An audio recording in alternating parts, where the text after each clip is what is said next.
बिस्मिल्लाहिर्रहमानिर्रहीम। अस्सलामुअलैकुम स्टूडेंट्स हम BSN 4th सेमेस्टर की सब्जेक्ट इंग्लिश 4 पढ़ रहे हैं। इंग्लिश 4 में हमने यूनिट 1 स्टार्ट किया हुआ था रिफ्लेक्टिव राइटिंग के हमने 3 पार्ट्स पढ़ लिए। फर्स्ट पार्ट में हमने जो गिब्स रिफ्लेक्टिव साइकिल है वो डिस्कस किया था, और सेकंड और थर्ड पार्ट में हमने रिफ्लेक्टिव राइटिंग की एक एग्जाम्पल पढ़ ली थी कि किस तरीके से रिफ्लेक्टिव राइटिंग जो है वो लिखी जाती है हेल्थ केयर सेक्टर में। तो ये आप लोग जान चुके हैं। आज का हमारा जो वीडियो लेक्चर है इसमें कुछ टास्क है जिनमें कुछ वोकाबलरी है जो कि आम तौर पर रिफ्लेक्टिव ऐसे जो है उसके अंदर ये वर्ड्स जो है ये यूज़ होते हैं, और कुछ ऐसे क्वेश्चंस है जिनका अगर आप आंसर करेंगे तो आपका कुछ मेन कंसेप्ट जो है रिफ्लेक्टिव राइटिंग से रिलेटेड वो क्लियर हो जाएगी। तो स्टूडेंट्स, वीडियो लेक्चर को स्टार्ट करने से पहले आप लोगों से छोटी सी रिक्वेस्ट है कि अगर आप हमारे चैनल लेक्चर्स बाय मुशरिफा अजहर में नए हैं तो चैनल को सब्सक्राइब करें, बेल आइकन को प्रेस करें ताकि आने वाली न्यू वीडियो लेक्चर्स की नोटिफिकेशन आप लोगों को मिल सके, और इस वीडियो लेक्चर को लाइक ज़रूर करें। तो स्टूडेंट, यहाँ पे जो टास्क 1 है इसमें लिखा है match the definitions A to F with the vocabulary 1 to 6, यानी कुछ वोकाबलरी दी गई है और उनके मीनिंग्स दिए गए हैं सामने। तो इनमें अगर आपको जो मीनिंग जिस वोकाबलरी के साथ करेक्ट लगता है तो उसको उसके साथ जो है मैच करनी है। तो ये देने का मकसद ये है, यानी यहाँ पे फॉर एग्ज़ाम्पल लिखा है इंडिविजुअल या volunteer conditions, a challenge, focus, in general या टू अडॉप्ट। तो ये मेन चीज़ें हैं, कुछ ऐसे मेन वर्ड्स है जो कि बार बार जो है रिफ्लेक्टिव ऐसे लिखते वक्त, रिफ्लेक्टिव राइटिंग करते वक्त उसमें यूज़ होती है। तो जो इंडिविजुअल है, अब इसमें से कौन सा जो है वो इंडिविजुअल के लिए ठीक है, तो इसमें से जो C नंबर है कि इंडिविजुअल क्या है, a single person not a group, यानी इंडिविजुअल जो है वो एक सिंगल पर्सन होता है, वो ग्रुप के लिए ये इंडिविजुअल लफ्ज़ यूज़ नहीं हो सकता। तो इस वजह से 1 जो है वो C से मैच करता है। अगर 2 को हम देख ले तो 2 में है टू वॉलंटियर कंडीशंस, यानी कोई ऐसा कंडीशन हुआ तो उसमें जो है कौन एज ए वॉलंटियर किसे कहते हैं, वॉलंटियर क्या होगा। तो इसका मैचिंग जो है वो A से है कि to work for an organisation without being paid, यानी विदाउट बीइंग पेड किसी ऑर्गेनाइजेशन में अगर कोई काम करे तो उसे वॉलंटियर कहा जाता है। ए चैलेंज, तो चैलेंज के लिए कौन सा इसमें जो है वो करेक्ट है, चैलेंज के लिए D वाला करेक्ट है कि something new and difficult to do, यानी कोई ऐसी चीज़ जो कि न्यू है और मुश्किल है करने के लिए, तो ये चैलेंज है।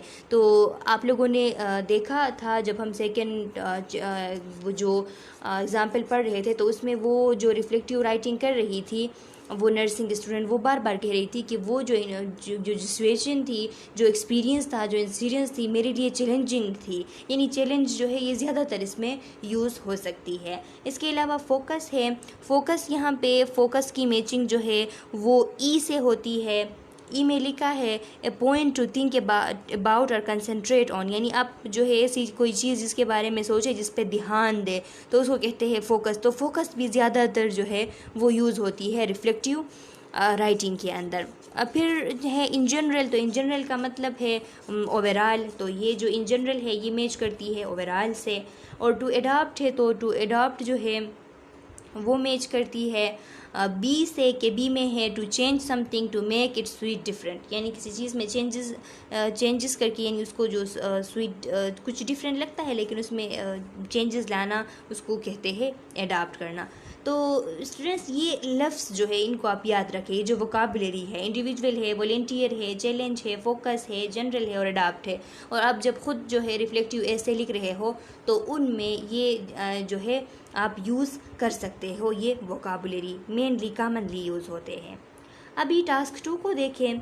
टास्क 2 में है आर द सेंटेंस ट्रू और फॉल्स, ये जो सेंटेंस है ये ट्रू है या फॉल्स है। फर्स्ट सेंटेंस में आपसे पूछ रहा है you should keep your writing impersonal, ये जो आपकी रिफ्लेक्टिव राइटिंग होती है उसको आपने इम्पर्सनल रखना है। तो क्या ये ट्रू है या फॉल्स है? अब आप सोचेंगे कि या ये ट्रू है या फॉल्स है, तो ये फॉल्स है। फॉल्स क्यों है? क्योंकि जो रिफ्लेक्टिव राइटिंग होती है वो बिल्कुल पर्सनल होती है, उसमें बंदा अपना पर्सनल एक्सपीरियंस जो है उसके बारे में लिखता है। तो इसका मतलब है कि ये रिफ्लेक्टिव राइटिंग को इम्पर्सनल रखना गलत है, तो ये फॉल्स है। सेकंड में आपसे पूछ रहा है it is better not to say if something was difficult. अगर कोई चीज़ मुश्किलात पेश आई, वाक़ये के अंदर, एक्सपीरियंस के अंदर कोई मुश्किल पेश आई थी, तो उस मुश्किल को लिखना जो है वो सही नहीं है। तो ये क्या है, ये भी फ़ाल्स है, क्योंकि रिफ्लेक्टिव ऐसे का मतलब ही यही है कि अगर कोई गलत काम हुआ था, कोई नेगेटिव पॉइंट थी, कोई डिफ़िकल्टी पेश आई थी, तो उसको ज़रूर लिखना चाहिए।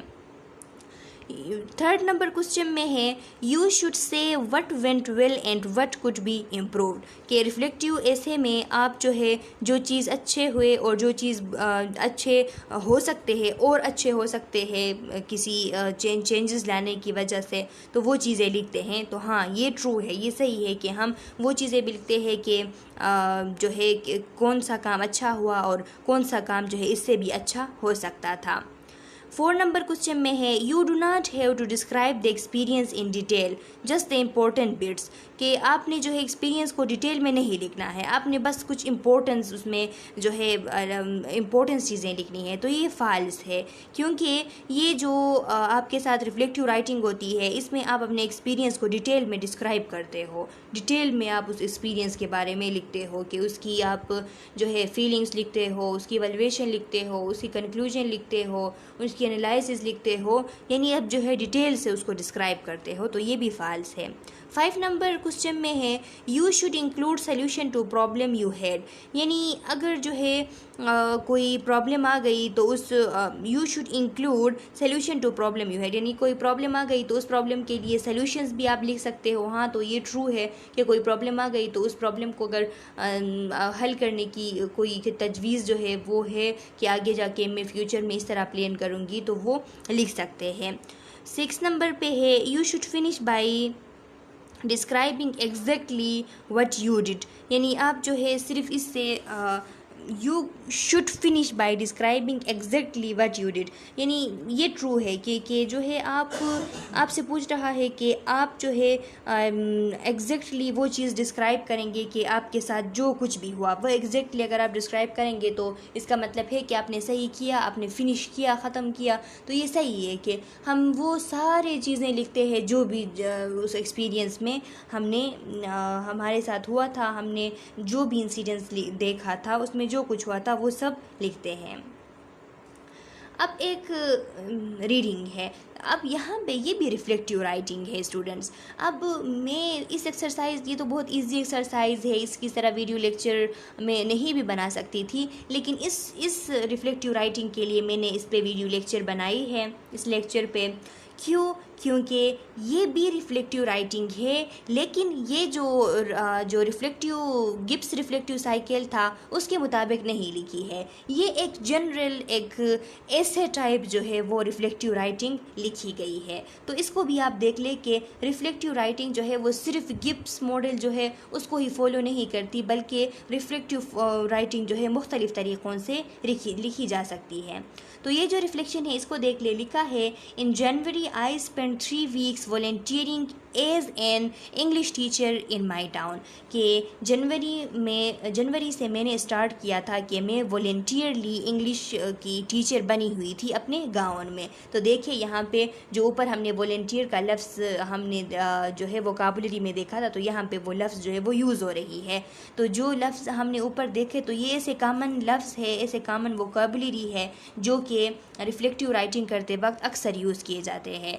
आई have been thinking about becoming an English teacher for a while, so it was a good opportunity to see what's like. यानी ये जो बंदी है ये कह रही है कि मुझे इंग्लिश टीचर बनना है, इंग्लिश टीचर मुझे बनना है, यानी मैं इस बारे में सोच रही हूँ कि मुझे इंग्लिश टीचर बननी है। इस वजह से ये मेरे लिए एक गुड अपॉर्चुनिटी थी कि मैं देख लूँ कि ये जो इंग्लिश टीचर बनना है ये कैसा होता है। The students had all just arrived to start a new life in the UK and they had a range of levels from beginners to intermediate. यानी जो स्टूडेंट्स थे वो सारे जो है यूके में नई ज़िंदगी गुजारने के लिए, नई ज़िंदगी तैरने के लिए यूके आए हुए थे। वो जो है उनमें मुख्तलिफ़ किस्म के स्टूडेंट्स थे, यानी कुछ ऐसे थे कि वो बिल्कुल बिगिनर्स थे और कुछ ऐसे थे कि वो इंटरमीडिएट लेवल के थे, यानी वो इंग्लिश सही तरीके से नहीं बोल सकते थे, कुछ तो बहुत ज़्यादा बिगिनिंग पे थे और कुछ इंटरमीडिएट लेवल के थे। They came from a variety of countries and had very different background and experiences. वो जो बच्चे थे वो मुख्तलिफ मुल्कों से आए हुए थे, इस वजह से उनके सब के अलग अलग बैकग्राउंड और अलग अलग एक्सपीरियंसेस थे। For me the most important thing was the relationship with the student. अब मेरे लिए सबसे जो ज़रूरी चीज़ थी वो स्टूडेंट्स के साथ रिलेशनशिप थी कि मैं सही से रिलेशनशिप्स बना सकूँ स्टूडेंट्स के साथ, यानी मेरा एक जो है स्टूडेंट के साथ रिलेशनशिप बन जाए, ये मुश्किल था क्योंकि उन सब के कल्चर्स, उनके कल्चरल नॉर्म्स, वो क्योंकि सारे अलग अलग कंट्रीज से ताल्लुक़ रखते थे, तो इस वजह से रिलेशनशिप कायम करना मुश्किल था। I was nervous at first and did not feel confident about speaking in front of the people. Start में बहुत ज़्यादा नर्वस थी और मैं जो है कॉन्फिडेंट भी फील नहीं करती थी कि मैं लोगों के सामने जो है बोलूँ या बातें करूँ या लेक्चर दूँ। However, I found it easy to build a good relationship with the student as a class and as individual, and I soon relaxed with them. फिर कह रहा है कि however I found it easy, लेकिन मैं समझ गया, मुझे पता चल गया कि ये जो रिलेशनशिप कायम करना है, बिल्ड करना है, ये इजी होता है, इतना मुश्किल नहीं होता। स्टूडेंट्स के साथ क्लास के अंदर रिलेशनशिप कायम करना आसान होता है। और फिर क्या हुआ, फिर कह रहा है कि इसीलिए मैं उनके साथ जल्द ही जो है वो रिलैक्स्ड हो गई, मीन्स कि मैं जल्द ही उनके साथ मैंने रिलेशनशिप कायम कर ली और मैं उनके साथ रिलैक्स्ड हो गई। It was a challenge to encourage the lower level student to speak in English. अब जो लोअर लेवल के स्टूडेंट्स थे तो ये एक चैलेंज था कि उनको इनकरेज किया जाए इंग्लिश बोलने के लिए, but at least they understood a lot more at the end of the course. लेकिन जब कोर्स जो है वो अख्तिताम को पहुंची तो वो लोग भी बहुत कुछ सीख चुके थे। At first planning lesson took a really long time and I was not happy with the result. जो फर्स्ट टाइम था उस टाइम जब मैं लेसन प्लान बना रही थी तो फिर बहुत ज़्यादा लॉन्ग टाइम मैंने उस लेसन प्लान ने लिया था और मैं बिल्कुल भी उसके रिज़ल्ट से खुश नहीं था। Classes seem to be too difficult for some student and too easy for others. Class में ऐसा था कि वो क्लास कुछ बच्चों के लिए बहुत ही आसान होती थी और कुछ बच्चों के लिए बहुत ज़्यादा डिफ़िकल्ट होती थी, बहुत मुश्किल होती थी। Who finished quickly and got bare, और जो लोग जो है सब जो लोग पहले से फिनिश कर लेते थे, काम को जल्दी से फिनिश कर लेते थे, वो बोर हो जाते थे। I found it was better to teach without a course book. मुझे मुझे पता चला, ये मैंने मालूम किया कि जो कोर्स बुक है उसके अलावा ही सिखाना बेहतर है, यानी कोर्स बुक को सिखाना इतना इफ़ेक्टिव नहीं रहा था, तो मैंने सोचा कि कोर्स बुक के अलावा जो है टीच करना बेहतर है। तो कोर्स बुक के अलावा किस तरीके से टीच करना, adapting material I found online to suit their needs. अब मुझे जो मटेरियल्स ऑनलाइन मिले थे वो ऐसे मटेरियल्स थे जो कि इनके नीड्स को सूट करते थे।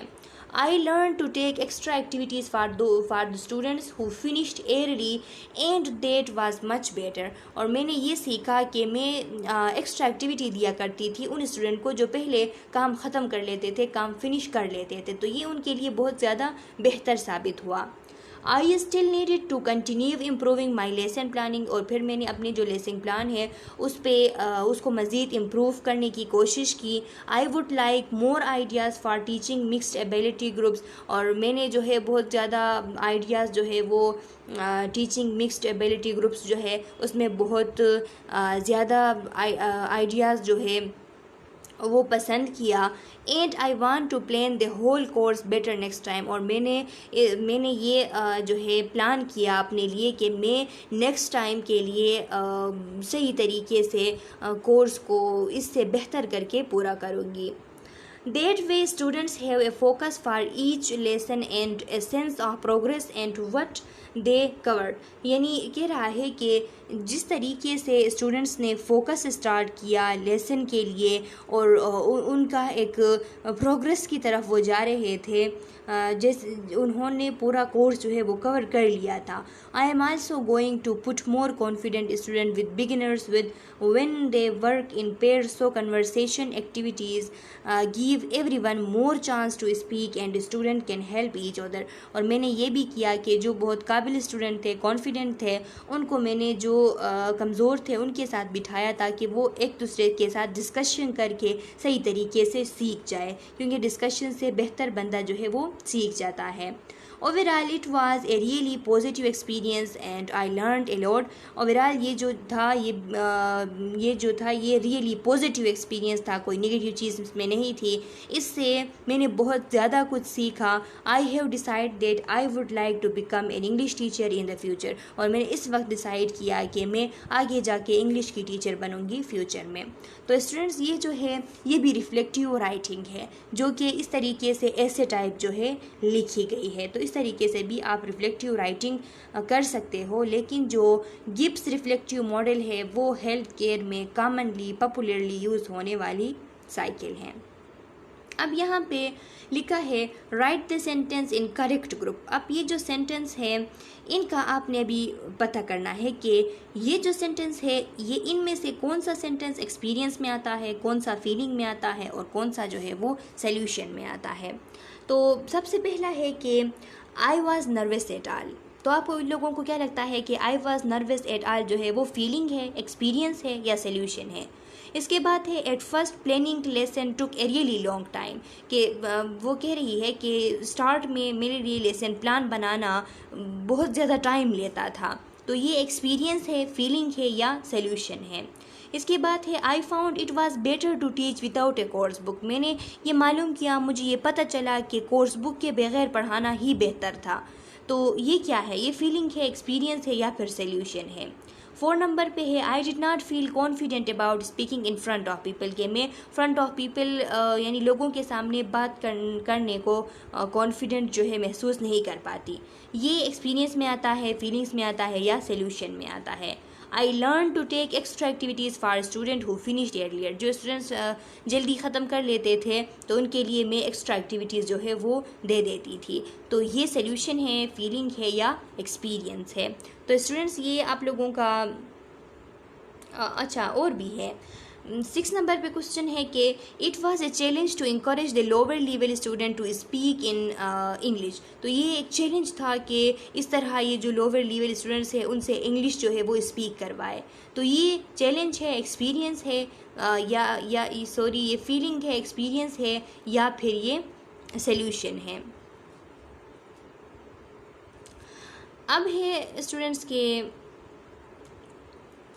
8 नंबर पे है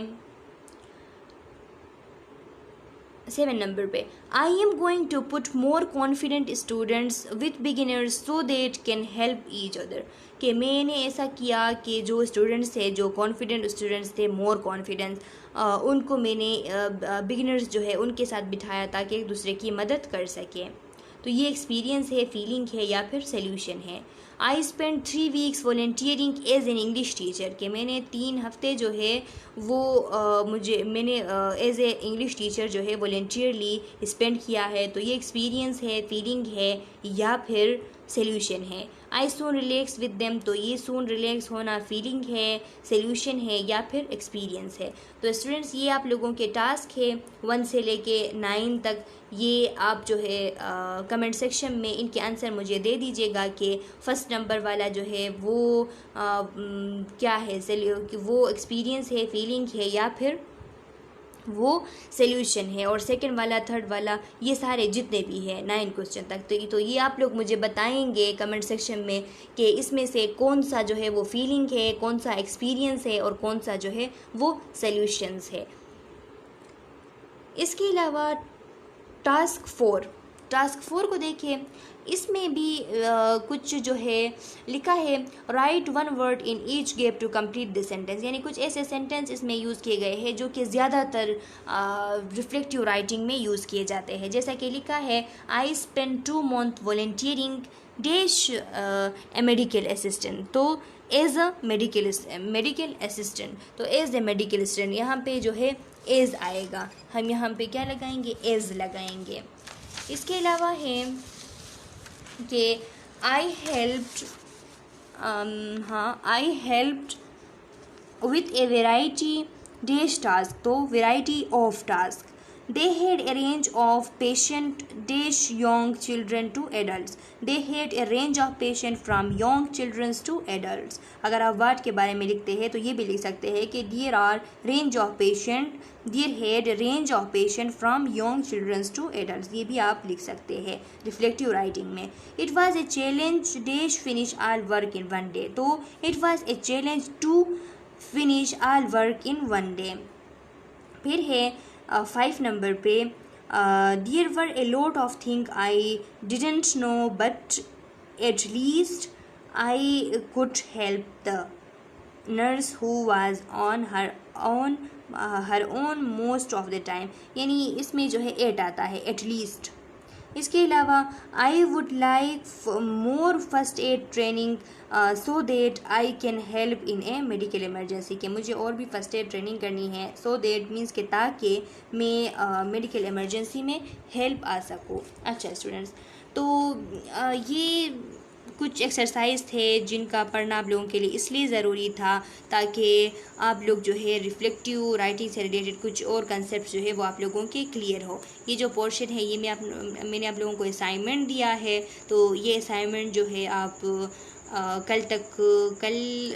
कल शाम 6 बजे तक आप लोग जो है पूरा कर लीजिएगा और इसके आंसर्स जो है कमेंट सेक्शन में डाल दीजिएगा. मैं फिर देखूंगी कि आप लोग किस तरीके से समझ गए हो कि जो रिफ्लेक्टिव राइटिंग है उसमें क्या क्या होनी चाहिए, क्या नहीं होनी चाहिए. यानी फीलिंग में आप अगर फीलिंग लिखते हो तो सही तरीके से लिखते हो या नहीं. अगर आप एक्सपीरियंस लिखते हो तो एक्सपीरियंस के लिए आप जो सेंटेंस यूज़ करते हो तो वो सही एक्सपीरियंस के लिए यूज़ होने वाली सेंटेंस है या नहीं. या फिर सोल्यूशन में आप जो डालते हो वो सही तरीके से सोल्यूशन में डालने वाली सेंटेंस ये है या नहीं, इसका मुझे पता चल जाएगा. तो मैं गेस कर लूँगी कि आप लोग किस तरीके से समझ गए हो रिफ्लेक्टिव राइटिंग करना.